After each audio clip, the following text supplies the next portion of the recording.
Silakan duduk, saudara yang dikasihi Tuhan. Saudara terberkati dengan ibadah malam hari ini. Amen. Dengan tim pujian dan penyembahan. Amin, saudaraku, dengan pujian yang tadi kita sama-sama saksikan juga satu kesaksian yang luar biasa. Nah, izinkan malam hari ini saya membagikan kepada saudara, yaitu saya percaya begini saudara, bahwa setiap kita yang mengawali kehidupan kita di dalam Tuhan, dengan kita membuka hati kita, menyambut Dia jadi Tuhan dan Raja dalam kehidupan kita, maka saya percaya bahwa itu awal ya saudara, bahwa di dalam kehidupan kita, dengan Alkitab berkata, bukankah tubuh kita ini adalah rumah Roh Kudus, amin saudaraku. Maka Tuhan membuat sesuatu yang saya percaya akan makin baik di dalam kehidupan kita. Maksud saya tidak sedang berbicara misalkan tentang berkat, tapi saya berbicara tentang kualitas daripada kehidupan kita. Nah, saya ingin ajak saudara dulu untuk kita buka firman Tuhan dari kitab 1 Samuel pasal 17. Kita akan baca ayat 48 sampai dengan ayatnya yang ke-50 ya. 1 Samuel pasal 17 ayat 48 sampai dengan ayat yang ke-50. Nanti yang pegang PowerPoint bisa follow through ya. Dikatakan ketika orang Filistin itu bergerak maju untuk menemui Daud, maka segeralah Daud berlari ke barisan musuh untuk menemui orang Filistin itu. Saya yakin sudah tahu cerita ini ya. Lalu Daud memasukkan tangannya dalam kantungnya, diambilnyalah sebuah batu dari dalamnya, diumbannya, maka kenalah dahi orang Filistin itu, sehingga batu itu terbenam ke dalam dahinya dan terjerumuslah ia dengan mukanya ke tanah. Demikianlah Daud mengalahkan orang Filistin itu dengan umban dan batu. Ia, baca sama-sama 1, 2, 3, mengalahkan orang Filistin itu dan membunuhnya tanpa pedang di tangannya. Saudara, kita tahu ini berbicara tentang satu momen yang begitu luar biasa, bahkan di dalam sejarah kerajaan orang Israel pada waktu itu, karena musuh yang berdiri di lembah Ela namanya, 40 hari lamanya, dia koar-koar nantang pasukan Israel. Masalahnya adalah tidak ada seorang pun dari antara mereka pada saat itu, mulai dari Saul yang adalah rajanya, sampai kepada prajurit yang paling rendah yang berani keluar untuk menghadapi Goliat. Dan kita tahu bagaimana Filistin bilang begini, udahlah nggak usah perang, ya nggak usah, maksudnya head to head, pasukan dengan pasukan, gini aja, dari pihak kami ada yang namanya Goliat, ya. Adiknya Goceng, Gocap, Gotun itu ya, namanya Goliat ya saudara. Dia bilang ada yang namanya Goliat, pahlawan, dia disebut pahlawan kami. Kita 1 lawan 1 aja. Kalau Goliat kalah, kami tunduk. Kalau pahlawanmu yang kalah, kamu yang tunduk sama kami. Dan ketika Goliat turun ke lembah itu, ya dulu penginjil Reinhard Bonnke berkata, Goliat itu war machine katanya, itu mesin perang, itu bukan orang. Dia lebih menakutkan daripada Robocop mungkin saudara. Ya. Ketika dia turun tingginya hampir 3 meter. Pernah lihat nggak orang tingginya hampir 3 meter? 2 meter mungkin kita pernah lihat. Itu aja udah gede banget ya. Yang tadi dibilang giant. Boy ini nggak ada apa-apanya sama Goliat saudara. Itu dianggap adiknya yang paling kecil ya. Gede sekali, besar, tinggi. Seluruh itu mulai dari ketopongnya sampai kakinya, sepatunya, semuanya metal saudara. Metal beneran ya. Dan sosoknya begitu mengerikan. Makanya kemudian ketika dia menantang orang Israel, enggak ada yang berani saudara. Semua pada sibuk sendiri, pura-pura sibuk. Sama kayak orang percaya. Kadang-kadang orang percaya itu gitu, ada masalah enggak diselesaikan, pura-pura sibuk sama yang lain saudara. Enggak diselesaikan Goliat yang ada dalam hidupnya. Dan kita melihat bagaimana kemudian Daud tampil di situ. Dan Daud sama sekali sebetulnya secara mata kasat bukan lawannya Goliat saudara. Ya kenapa? Karena Goliat begitu besar. Kalau kita sekarang Goliat itu mayoritas. Minoritas belum tentu kalah, betul nggak saudara? Mayoritas belum tentu benar juga. Ya, dan kita tahu bagaimana kemudian Daud maju dan Daud mengalahkan Goliat. Begini saudara, bahwa apa yang terjadi pada kehidupan Daud pada saat itu adalah merupakan satu momen penting dalam hidupnya, dan itu menjadi titik balik buat dia. Mengapa demikian? Karena saat itu Daud menampilkan, ini saya koreksi sedikit tulisannya ya, bukan momen terbaik, tapi kalau saya boleh bilang salah satu versi terbaik dari dirinya ya. Dan bagaimana saudaraku, banyak orang pada waktu yang hadir, termasuk raja sendiri, menyaksikan sebuah pencapaian yang luar biasa dari seorang pemuda yang sama sekali sebelumnya tidak dikenal di Israel. Ya kan, betul nggak saudara? Ini momen yang begitu luar biasa. Saya yakin kalau kita baca cerita Daud, saya dulu waktu baru bertobat, baca cerita ini, wah saya pengen ngalamin kayak Raja Daud begini. Dikatakan bahwa, saudaraku, lewat peristiwa ini, Daud langsung dikenal di seluruh Israel. Ya, hanya lewat satu momen ini, saudara. Bagaimana Tuhan merubah hidupnya dan Tuhan mengangkat dirinya. Tapi dengar baik-baik, begini saudara, bahwa peristiwa yang mungkin kalau menurut perkiraan saya ya berlangsung tidak lebih dari 1 jam. Momen itu mungkin nggak lebih dari 1 jam, ya kan? Daud tiba di tempat itu, dia mendengar Goliat ini koar-koar, lalu dia coba cari tahu, termasuk dia nanya, ini dasar Yahudi ya saudara, dia nanya, kalau saya menang saya dapat apa ya? Ya, jadi nggak salah lah kalau kita itu nanya sesuatu yang what can I get gitu ya. Kalau saya lakukan ini kemudian saya dapat apa? Lalu ada orang bilang, waduh kamu kalau bisa ngalahin si raksasa ini, hidupmu enak. Kenapa? 1, jadi mantunya raja. 2, seluruh pajak dibebaskan. Bebas loh saudara, nggak perlu bayar pajak. Tapi kalau saudara harus ya. Lalu yang ketiga, ya keluargamu pasti terjamin, hidupmu pasti enak. Wah dia bilang good deal katanya. Ya boleh juga ini, iya kan? Dan kita melihat bagaimana kemudian dia menghadap kepada rajanya, bla bla bla, dia turun, mungkin nggak lebih 1 jam, saudara. Peristiwa ini sampai dengan kemudian matinya Goliat, ya. Tetapi ini yang saya mau katakan kepada saudara bahwa jenis persiapan dan pembentukan yang terjadi dalam kehidupan Daud itu makan waktu yang lama, saudara. Seringkali setiap kali misalkan begini, saudara, kita mau Natalan begitu ya. Coba ibadah Natal itu paling lama berapa jam sih, saudara? 2 jam lah mungkin. Apalagi habis pandemi, 1,5 jam. Habis pandemi ini ibadah makin cepat, saudara. Kalau dulu 2 jam, kalau karismatik banget bisa 2,5 jam sampai 3 jam. Tergantung lawatan Tuhan, betul nggak, saudara? Tapi kalau habis pandemi, 1 sampai 1,5 jam. Di beberapa gereja sekarang saya diundang, cuma dikasih waktu khotbah 30 menit. Nggak masalah ya Pak Daniel 30 menit. Oh saya bilang makin pendek makin menyenangkan. Nggak usah dodo ngomongnya. Iya betul nggak saudara? Ya. Kita kalau bikin acara Natal, kita bikin acara Paskah, kita bikin sesuatu yang itu paling 1,5 jam, 2 jam. Tapi saudara tahu persiapannya membutuhkan waktu yang begitu lama? Itu untuk sebuah acara biasa, perayaan. Bagaimana dengan kehidupan kita, saudara? Kadang kalau kita lihat orang sukses, orang berhasil, kita iri, kita pengen kayak dia. Yang kita lupa proses yang dia lalui. Dan saudaraku harga yang dia harus bayar. Itu yang juga satu paket. Sama berhasilnya, sama suksesnya. Saudara. Dan itulah yang terjadi pada diri Daud. Mari malam hari ini kita belajar, saudara. Sepanjang kehidupannya sampai pada momen ini. Ya, saya diminta untuk membuat sebuah rekaman lah tentang kehidupan Daud ya saudara. Jadi mau nggak mau akhirnya saya belajar lagi. Saya udah tahu tapi saya belajar lagi, baca lagi ya, lihat buku dan lain sebagainya. Bahwa sepanjang kehidupannya Daud menghadapi proses demi proses untuk sebuah pencapaian demi pencapaian. Saudara ingin ada achievement dalam hidup saudara. Saudara ingin adanya sebuah pencapaian. Contoh nih saudara, malam ini saya khotbah nyampaikan ini. Ini nggak serta-merta saya duduk Roh Kudus turun, boom, seluruh bahan khotbah tersedia. Tidak. Saya mesti belajar. Betul nggak, saudara? Untuk sesuatu yang keren, perlu persiapan yang juga matang, saudara.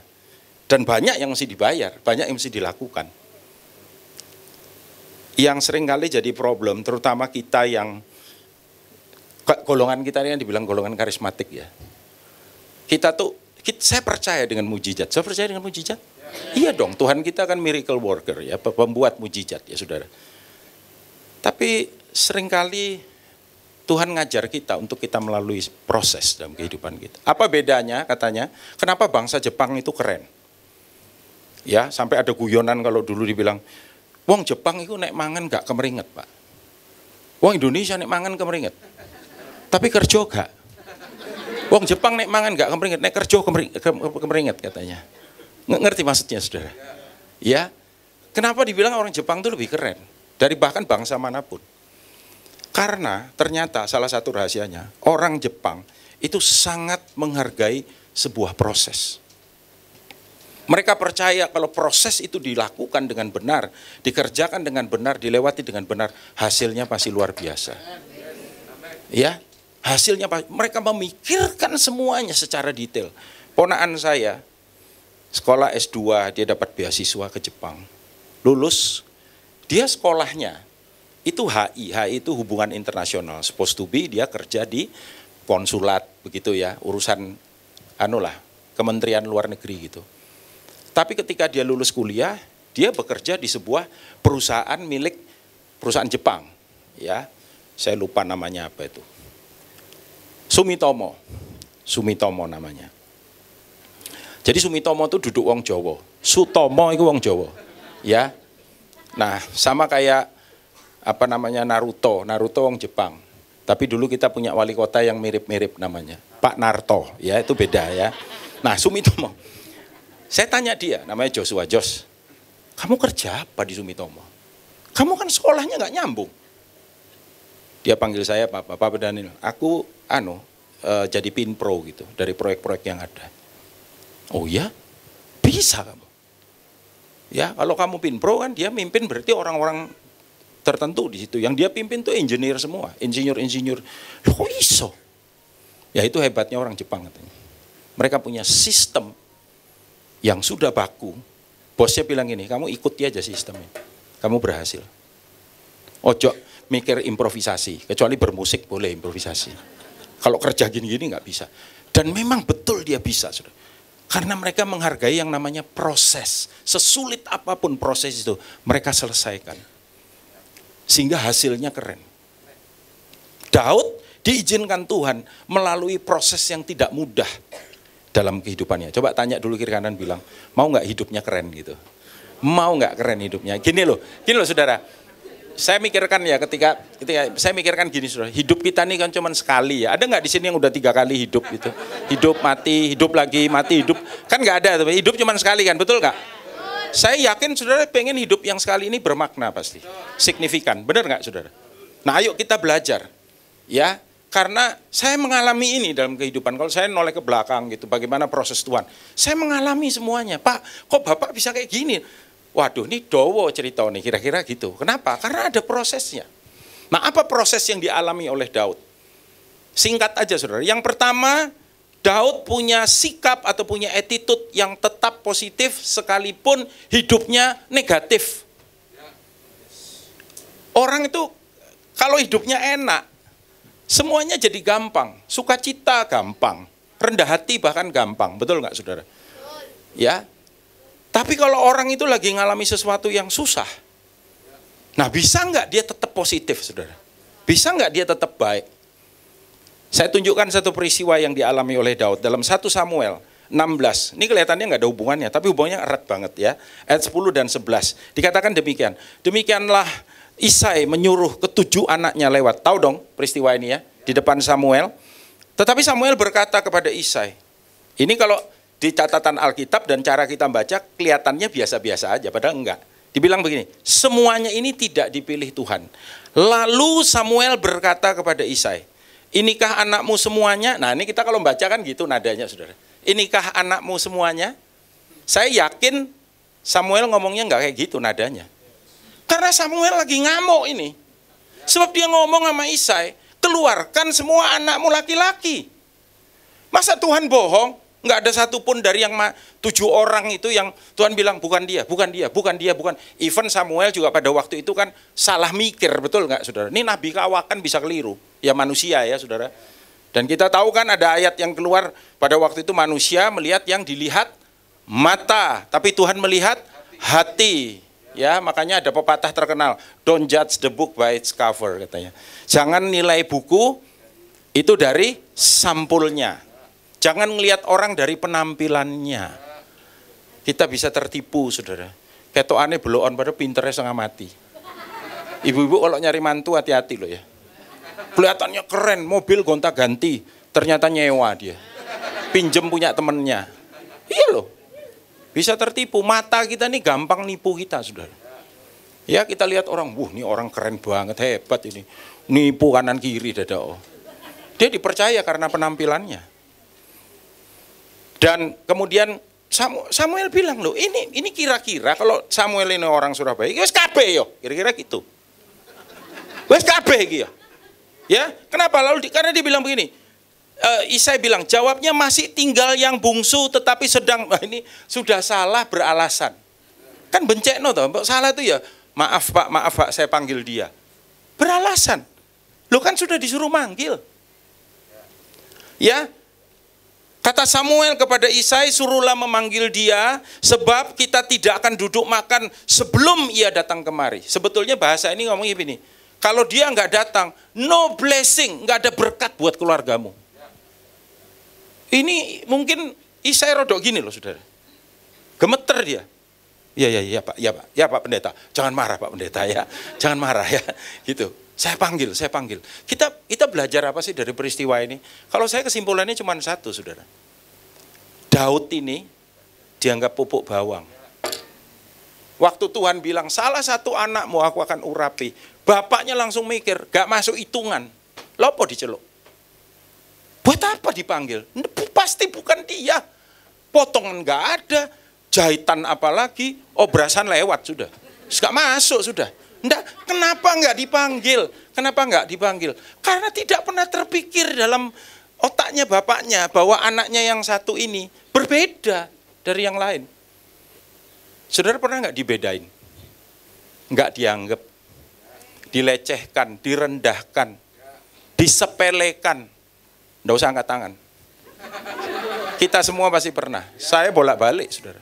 Tapi saya belajar. Stay positif. Kalau Tuhan ngangkat, tidak ada yang bisa nurunkan. Dan kita tahu bagaimana kemudian Daud sama Tuhan di hadapan seluruh bapaknya, ibunya, saudara-saudaranya diurapi di hadapan mereka semua. Tapi coba kita lihat, Daud kalau sudah baca ayatnya terus, Daud balik lagi ke kambing dombanya. Enggak kemudian dia minta kamar khusus sama bapaknya. Aku kan udah diurapi loh, aku bakal raja loh. Aku enggak di treatment khusus, oh awas. Enggak, saudara, dia tetap rendah hati. Ya, dan itu yang membuat Tuhan berkenan dalam hidupnya. Kadang-kadang orang ketika kemudian dapat posisi, dia berubah, saudara. Saya diajari bapak rohani saya, dan kamu mesti tahu, people change, dia bilang gitu. Orang itu bisa berubah.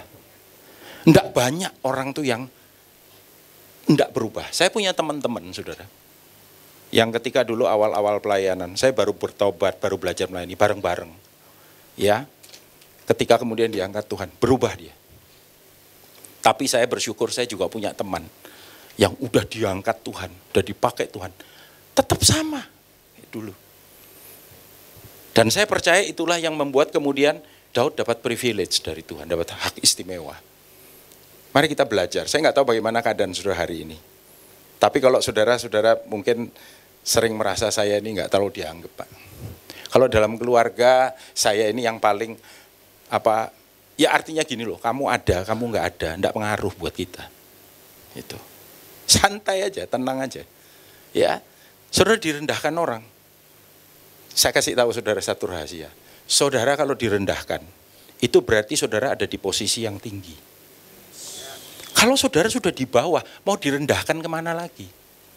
Jadi kalau kita direndahkan, berarti posisi kita di atas. Benar nggak? Ya, saya punya anak rohani datang ke sebuah persekutuan. Lalu waktu dia pulang dia ngobrol, dia cerita, kok kemarin aku datang ke persekutuan itu, bla bla bla bla. Lalu dia bilang, tapi kurang ajar pemimpinnya. Loh kenapa? Saya bilang. Iya, dia nanya, kamu di gereja mana? Ya, lalu dia ngomong tempat saya menggembalakan. Oh, gembalanya Daniel Yanuar itu ya. Iya. Itu junior saya itu. Itu masih junior saya, dia marah. Saya bilang, loh kamu enggak perlu marah. Ya, lah kok perlu apa harus merendahkan begitu? Enggak apa-apa, saya bilang. Kalau saya direndahkan, berarti posisi saya di atas. Kalau kita digosipin, berarti kita orang terkenal. Enggak ada orang. Enggak ada orang itu ngosipin orang yang enggak jelas itu enggak mungkin, ngapain? Nganggur. Amin, saudara. Kalau saudara digoblok-goblokin, berarti saudara pinter. Hah? Benar nggak, saudara? Makanya Tuhan Yesus nggak pernah terintimidasi dengan sikap merendahkan apapun yang orang coba lempar dan taruh dalam kehidupannya. Enggak. Mari kita belajar untuk kita melihat dengan kacamatanya Tuhan, jangan kacamatanya dunia. Dengan pola pikirnya Tuhan, godly perspektif, ya, kingdom perspektif, pola pikir perspektif kerajaan surga, jangan kerajaan kegelapan. Ya, kita direndahkan, waduh, kita baper saudara, masukkan di Facebook, nulis di IG, itu bukan warga kerajaan. Ngapain? Ada waktunya kita memang ngomong, tapi ada waktunya kita diam. Biarin aja. Anjing menggonggong. Wah pinter, kafilah tetap berlalu katanya. Anyway, lalu kemudian apa saudara? Saya belajar dari kehidupan Daud. Kalau yang pertama, dia tetap stay positif ketika hidupnya ya ada di bawah atau dia lagi direndahkan. Tapi juga dia punya sikap untuk dia mau belajar.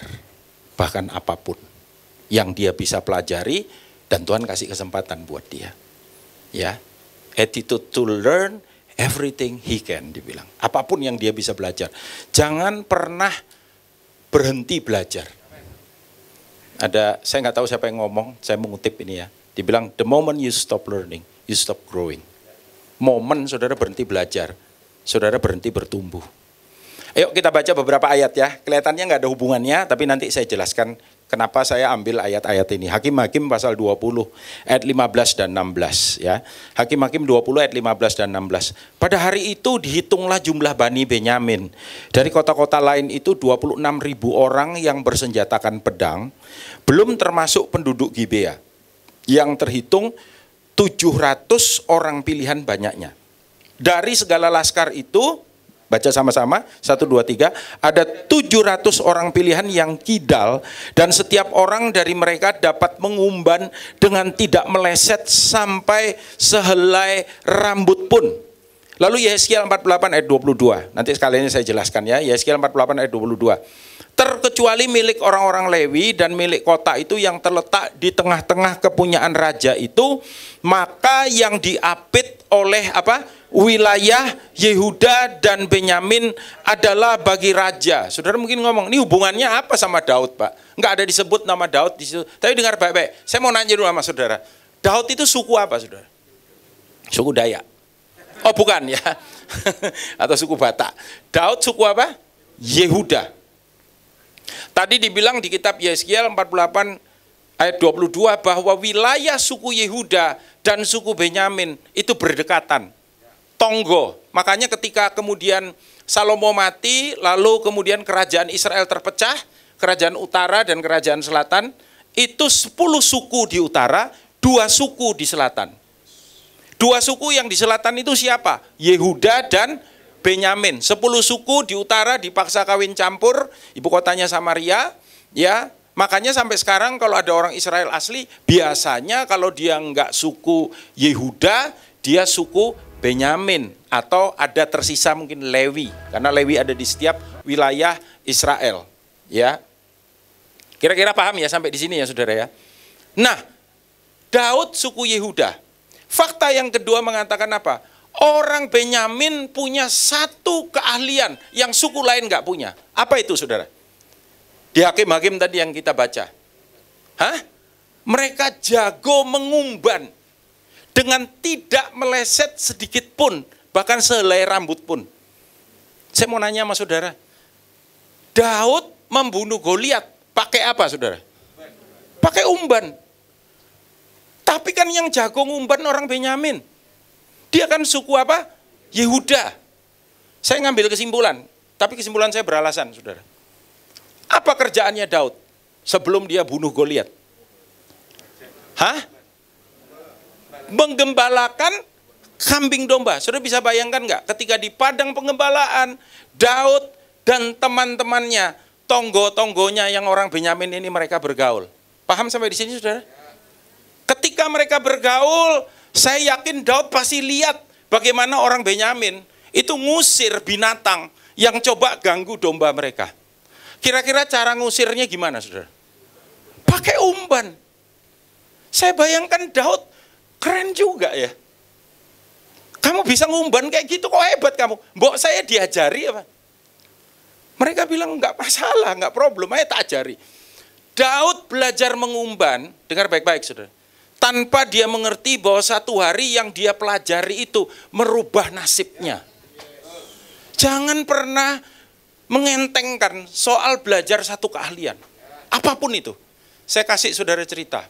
Ketika pandemi melanda Indonesia, termasuk Surabaya, ada salah satu pemain musik di tempat kami, dia bassis ya, main bass.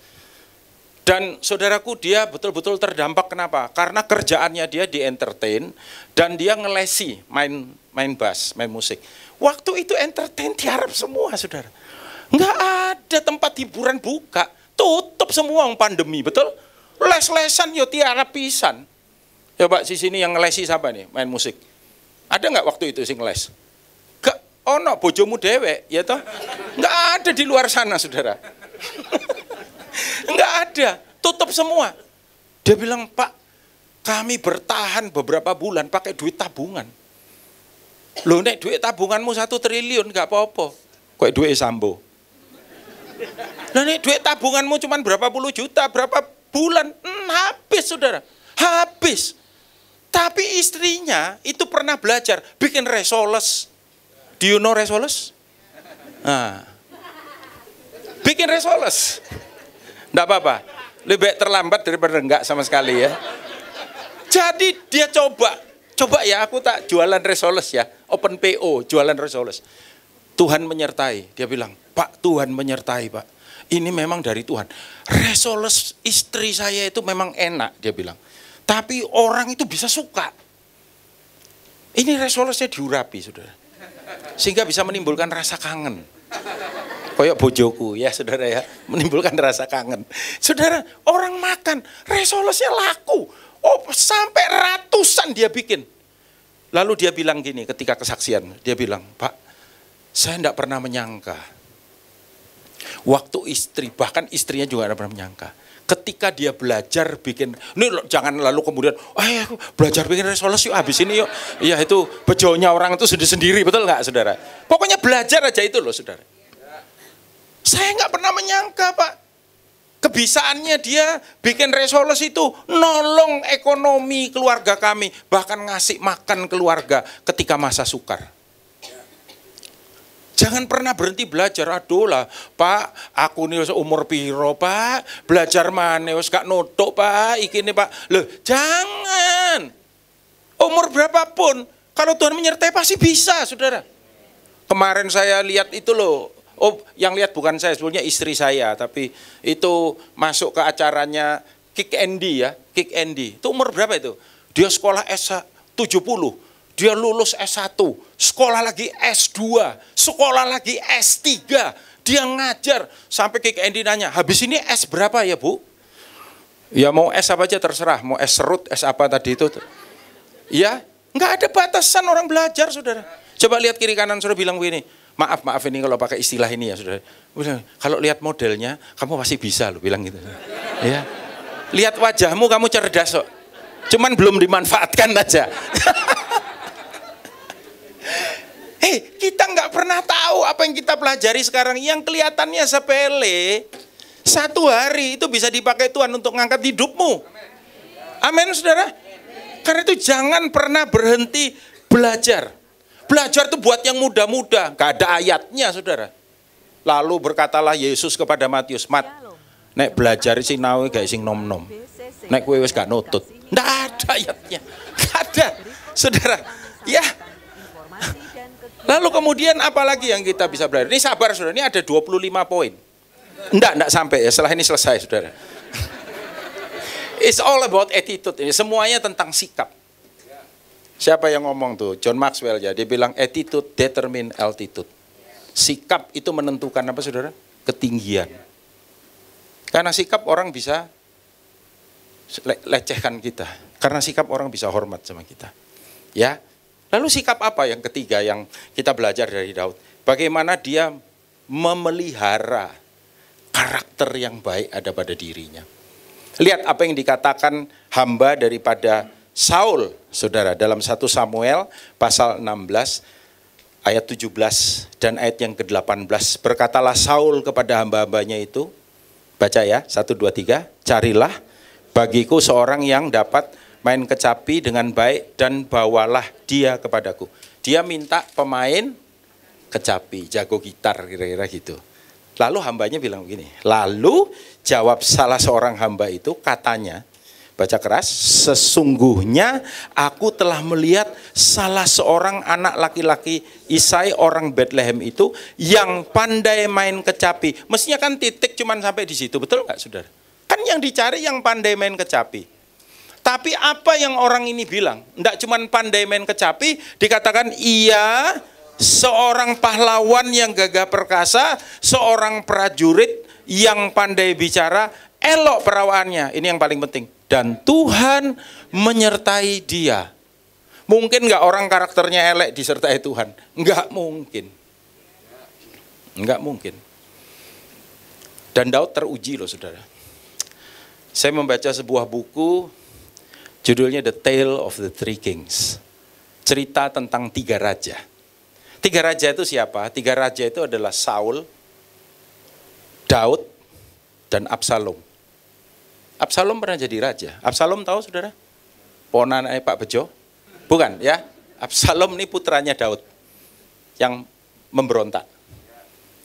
Cerita itu, buku itu sebenarnya bicara apa? Basically cuman buku itu ngomong begini, bahwa seorang Daud ketika dia belum berkuasa dan ketika dia sudah berkuasa, attitude-nya sama. Ketika dia belum berkuasa, dia diuber-uber sama Saul, mau dibunuh padahal dia nggak salah. Dan dia punya kesempatan beberapa kali untuk bisa bunuh Saul. Yoab bilang gini, bos, wes wayahe bos, sikatan ae wong. Dan keluarlah ayat yang terkenal, do not touch the anointed. Jangan sentuh orang yang diurapi. Padahal waktu itu Saul sudah mantan urapan, saudara. Daud nggak bilang begini, haleluya, wayahe ngadeg do gereja dewe. Enggak, kurang enak ya kalau itu ya. Jangan. Ya saudara ya, Daud bilang jangan nyentuh orang yang diurapi Tuhan. Nanti gini loh, nek wayaku, ndak perlu gitu-gitu. Biar tangan Tuhan yang ngerjakan. He's a man with character. Dia orang yang punya karakter. Orang punya karakter itu saudara, ketahuannya itu cuma di 2 peristiwa. 1, ketika dia ada di bawah. 2, ketika dia ada di atas. Banyak hamba Tuhan dan banyak anak Tuhan lulus ketika ada di bawah. Tapi gagal ketika ada di atas. Waktu dia belum jadi raja, dia diuber-uber mau dibunuh. Dia nyerahkan hidupnya sama Tuhan. Tahta itu milik sang raja. It's not mine, dia bilang. Itu milik sang raja, tahta itu. Tapi ketika dia jadi raja, anaknya khianati dia. Sudah tahu dia bilang apa? Dia ngomong yang sama. Dia nggak bilang anak kurang ajar, perlu kasih pelajaran. Dia belum tahu saya siapa. Ya orang kalau marah kan seringkali ngomong gitu. Nggak tahu saya siapa. Lupa diri dia. Makanya dia nanya, ayo saya siapa coba. Ayo. Sing dijai ngamuk pisan. Kamu juga tidak mengerti saya siapa. Podo edane. Makanya benar, dibutuhkan 2 orang gila untuk terjadinya sebuah pertengkaran. Soalnya sing waras ngalah. Coba kasih tahu kiri kanan, bilang waras ngalah. Waras ngalah. Terus tanya lagi, kowe waras apa ora? Sing waras ngalah. Ya, pepatah dari negeri Cina berkata, luku kue gua cincai. Yang artinya kurang lebih bersatu, bukan ya. Meskipun kamu aneh, saya maklum aja lah gitu kira-kira. Iya kan? Saudara, ketika Absalom memberontak, Daud bilang, kita tinggalkan kota raja. Karena tahtaku ini bukan milikku. Tuhan akan memberikan kepada siapa dia berkenan. Dia enggak mempertahankan tahtanya. Kita enggak perlu cari tahta dalam hidup kita. Karena tahta cuma milik sang raja.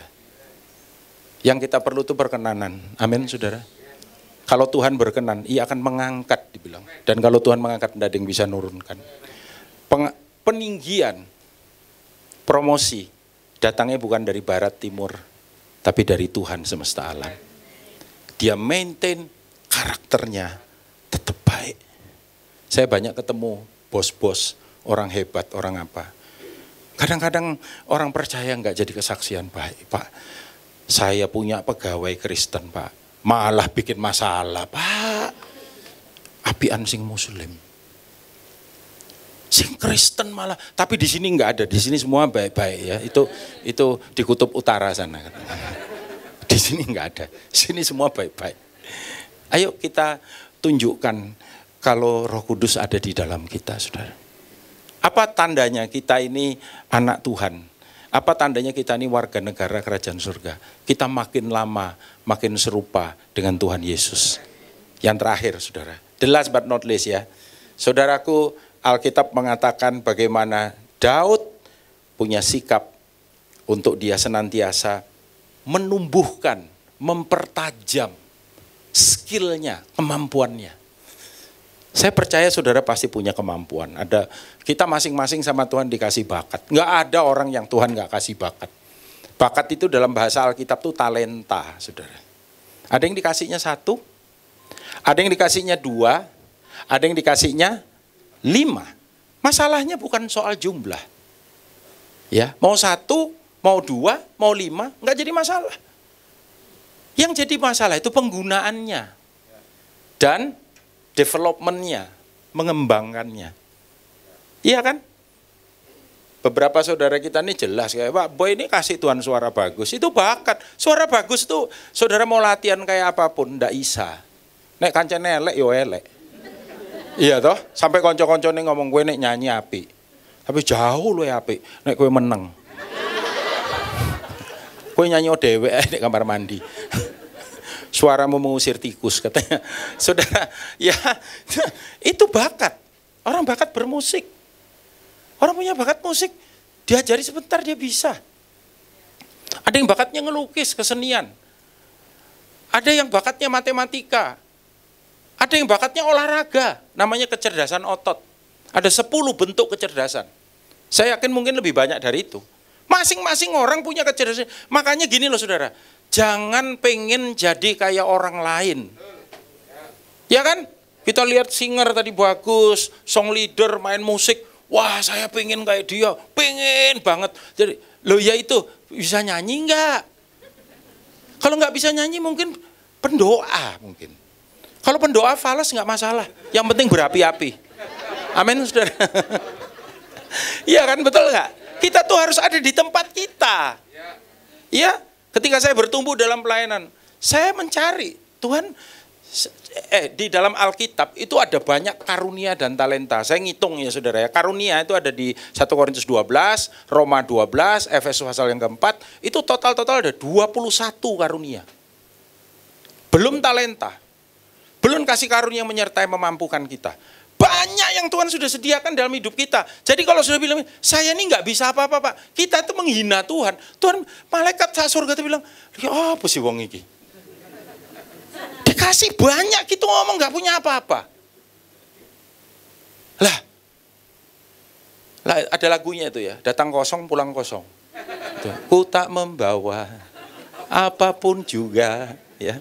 Terakhir apa? Ku tinggal semua. Datang kosong pulang kosong. Loh, saudara, setiap kita Tuhan kasih kemampuan. Coba lihat lagi kiri kanan, tunjuk bilang ini, lihat modelmu kamu mampu. Isa kamu, Isa. Keren lah. Sudahlah kamu tuh keren, tinggal ayo dikembangkan gitu loh. Iya? Dalam 1 Samuel 17 ayat 32 sampai dengan ayat yang ke-37 dikatakan demikian. Lihat ini saudara, berkatalah Daud kepada Saul, saya bacain cepat aja lah, waktunya hampir habis. Janganlah seseorang menjadi tawar hati karena dia, hambamu ini akan pergi melawan orang Filistin itu. Tetapi Saul berkata kepada Daud, tidak mungkin engkau dapat menghadapi orang Filistin. Ini Daud ini seumur hidupnya itu dinyai bolak-balik. Dinyai bapak dinyai kakaknya. Kakaknya bilang waktu dia datang, aku tahu kejahatan hatimu. Ya kan? Iki dinyai musuhe. Dinyai bapak pendetone iki. Ini senior pastor nih, kamu nggak bisa apa-apa kamu. Nanti turun ke itu, dinyak sama Goliat. Hidupnya penuh dengan pengenyaan. Tapi bersama Tuhan kita menang. Amin, saudaraku. Jadi nggak apa-apa dinyek orang itu malah enak, saudara. Ya, tetapi Daud berkata kepada Saul, lihat ini saudara. Dia bilang begini. Dia bilang kan Goliat itu sejak masa Goliat itu lahir, itu udah pakai ketopong. Enggak ya saudara ya. Ini maksudnya Goliat ini gila banget ini. Ini mesin perang. Kamu nih nggak ada lado, kamu kecil kayak bakso gini. Kamu lawan Goliat, sing genah kamu diputus pacarmu ya. Kamu bunuh diri ya. Kalau bahasa sekarang kira-kira gitu. Tapi Daud bilangnya. Tetapi Daud berkata kepada Saul, hambamu ini biasa menggembalakan kambing domba ayahnya. Lalu dibilang ini, apabila datang apa? Singa. Atau itu saudara nggak salah baca loh. Itu singa dan beruang. Pernah berhadapan muka dengan singa? Beruang pernah? Saya pernah. Tapi singanya dalam kandang, ya. Kalau enggak habis saya. Saudara, singa itu memang gede loh, saudara. Tangan itu loh, cakarnya segini loh lebarnya, cakarnya. Tuh kalau saudara ditempeling. Ini poros tengah ini dol, saudara ya. Gila nih gila. Coba kita baca. Saya kalau baca ini saya bayangkan wow, ya. Maka dia bilang gini, kalau singa datang menerkam seekor domba dari kawanan, maka aku mengejarnya, menghajarnya dan melepaskan domba itu dari mulutnya. Kemudian apabila ia berdiri menyerang aku, maka aku menangkap janggutnya lalu menghajarnya dan membunuhnya. Baik singa maupun beruang telah dihajar oleh hambamu ini, dan orang Filistin yang tidak bersunat itu ia akan sama seperti salah satu dari binatang itu, karena ia telah mencemooh barisan daripada Allah yang hidup. Pula kata Daud, Tuhan yang telah melepaskan aku dari cakar singa dan dari cakar beruang, dia juga akan melepaskan aku dari tangan orang Filistin itu. Kata Saul kepada Daud, pergilah, Tuhan menyertai engkau. Maksudnya apa Pak ini Pak, pembacaan ini? Tuhan tidak akan pernah bawa kita berhadapan dengan Goliat sebelum kita berhadapan dengan singa dan beruang dalam kehidupan kita. Singa dan beruang itu bisa siapa atau apa, saudara. Makanya jangan pernah lari dari persoalan. Jangan pernah lari dari pergumulan. Apalagi lari dari kenyataan. Swedan, saudara. Ya, orang gila itu orang yang terputus dengan dunia nyata. Makanya ditanya, namamu siapa? Pangeran Diponegoro. Padahal namanya Bejo ya. Pangeran Diponegoro. Itu terputus dari kenyataan. Jangan pernah lari dari kenyataan. Dihadapi. Kita punya Tuhan. Alkitab kan bilang apa saudara? Roh yang di dalam kita lebih besar daripada semua roh yang di dunia. Tuhan, Daud bilang begini, Tuhan yang melatih tanganku untuk berperang sehingga sanggup melepaskan busur tembaga. Wow. Kalau hari ini saudara datang dengan pergumulan, welcome to the club. Selamat datang di sebuah klub yang namanya klub mujizat, saudara. Tidak akan pernah ada kemenangan tanpa sebuah peperangan. Dan hidup ini selain daripada kesempatan, ya kan? Kan ada lagunya. Hidup ini adalah kesempatan. Hidup ini juga peperangan.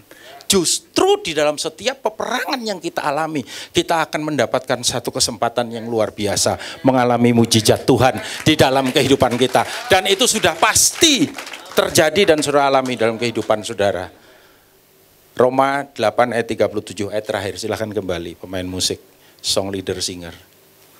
Dibilang kita lebih daripada orang yang menang oleh Dia yang telah mengasihi kita. Tetapi di dalam semuanya ini, yet in all these things we are more than conqueror through Him.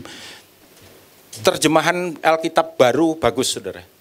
Bukan oleh Dia, melalui Dia yang telah mengasihi kita.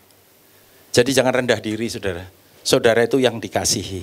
Dan yang mengasihi kita pencipta langit dan bumi.